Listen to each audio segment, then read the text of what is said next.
Do you ever feel that the stuff that you own is suffocating you? That sometimes you open that cupboard and everything is piled high with things that you don't even remember buying? Well, you're not alone. Most people are overwhelmed with all this stuff, with advertising saying that you need more this, more that, more of everything. But when is enough enough? How do you stop yourself from over-consuming, but also save money at the same time? Where's the balance in getting what you want and enjoying it and having room to actually put the things that you want? Well, today you're gonna find out, because I'm gonna show you how you can save some money and also kind of get rid of some of those things that you don't really need. I've been decluttering for a while now, so I know what I'm talking about. So if you want to know how I do it, then keep watching.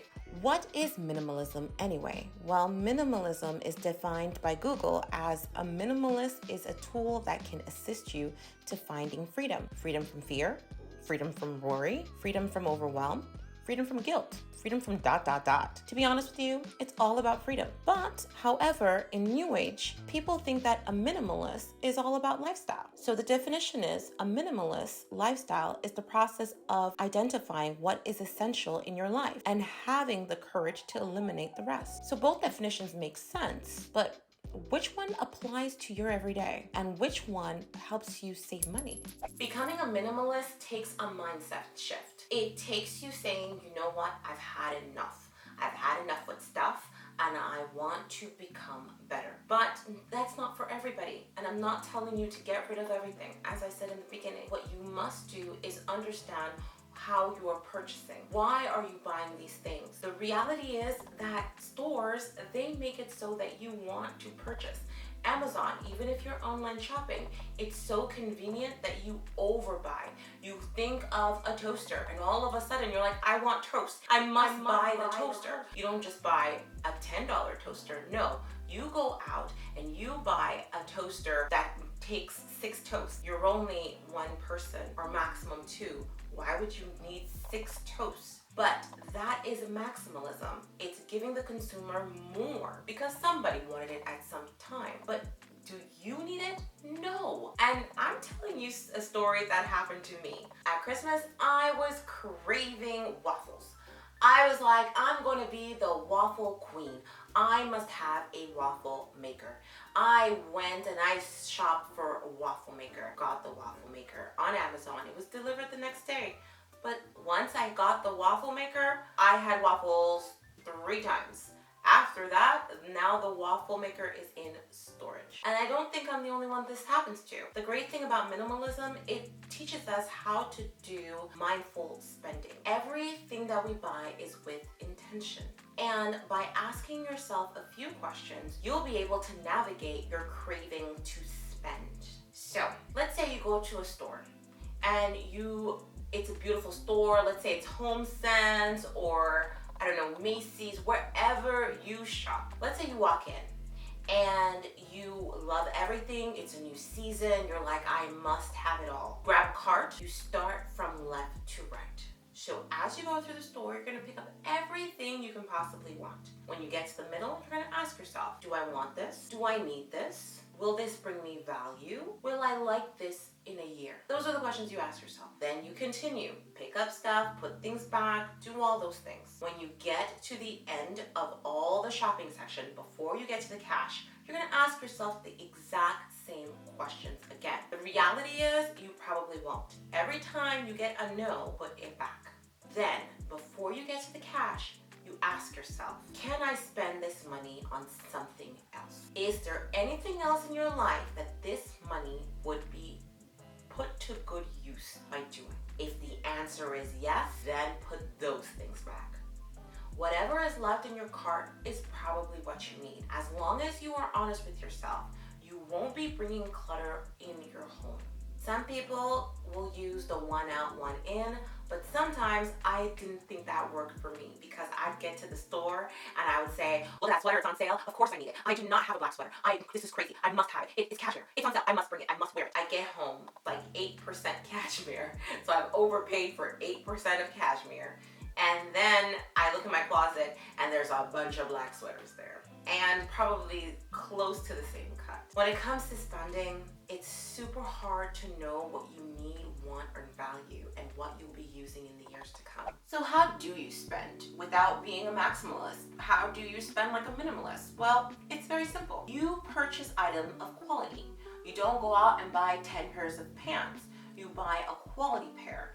You find the item that actually is the best bang for your buck, okay? That gives you value and quality at the same time.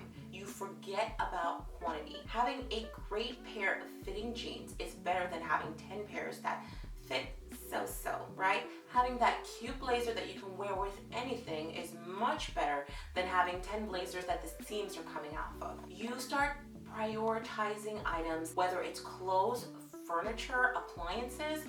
You prioritize the best quality that you can afford right now. If it takes time to save for a better quality, do so. It's not about rushing out just because you have a quick need for an item. If it's necessary, then get an item that is great quality within your budget. But if you have time to save, then save for it. When it comes to being a minimalist, you take your time. If you are looking for the best appliance, maybe an LG or a Miele if you have that budget. I don't have a Miele budget, but maybe you do. Is it Miele or Mele? One or the other. However fancy way you want to say it. Same thing when it comes to phones. Maybe for you, you would like an iPhone instead of having a Samsung. That's a preference. But if you have a great quality, you don't have to worry about it breaking in 3 years. You don't have to worry about an upgrade that comes out because it's going to function as a phone.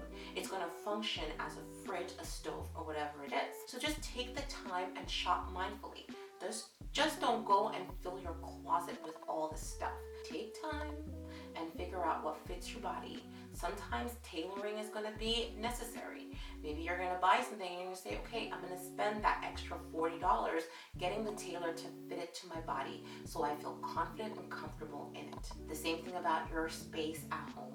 You want to feel confident. You want to feel comfortable when you get there. You don't want to be bogged down with a bunch of stuff that you have to look at and that you're like, I didn't even want these things in the first place. Decluttering and living a minimalist life is not only about decluttering your space or even your money. It's about decluttering your time, managing the people that are around you, the things that are taking up your time, limiting your commitments.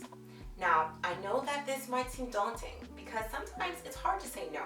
But if you want to know how to say no, I do have a video on that. I will link that in the comment section below. But if you are still struggling, all you have to think about is the book written by Fumio Sakaki and Eruko Sugita. I butchered that, I know. But the book is called Goodbye Things, The New Japanese Minimalism. And that book has changed my life. In the book, he explains that there is a statue in a room. So imagine if there was a statue in a room and you had to clean that statue once a week. You had to dust around it. You had to wipe it down. Imagine how much time you'd waste cleaning that statue. Well, reimagine if the statue was gone. All you'd have to do would be sweep the room and mop it and go on about your day. The reality is that things get in the way. They clutter up your time. They take up important space for you to devote to becoming who you should become, who you want to become, who you've always dreamed of becoming. So what if you didn't have to clean all those statues, all those little things that you hold, like that china cabinet or those dishes that you never use? I'm not saying, buy one rag and then use it as a towel and then a dishcloth and then clean the countertops with it. What I'm saying is understand that you have to focus on intentional spending, intentional things that you want to do with your time, intentional mindset, so that you're able to save the money to go on that dream vacation or to purchase that home or just to live a financially free life. Minimalism empowers us to live an empowered life.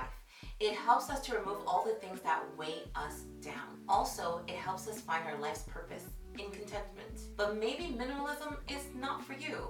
Maybe you prefer maximalism, or maybe you're like most people and you find that beautiful balance. Whatever you decide to do, start small. If you want some ideas on how to declutter your home and just begin, then you can watch this video on me cleaning out my kitchen, because when you start small, you will have a feeling of accomplishment, and then you can decide whether you want to be a minimalist or a maximalist. So if you figure out what you want to do and you want to leave it in the comment section below, please do so. Or maybe you want to share what you've decluttered during this last month or this last season. Anyways, thank you so much for watching.